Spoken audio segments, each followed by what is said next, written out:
serban le stelle.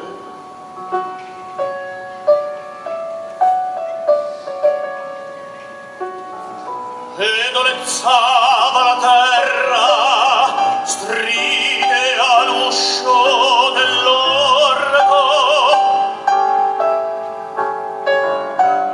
e un passo sfiorava l'arena. Entrava ella fragrante,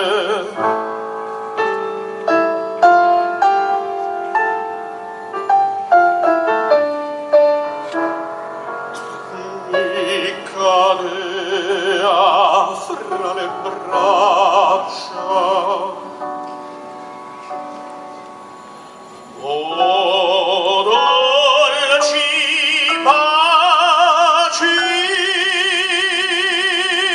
oh, languide carezze, mentre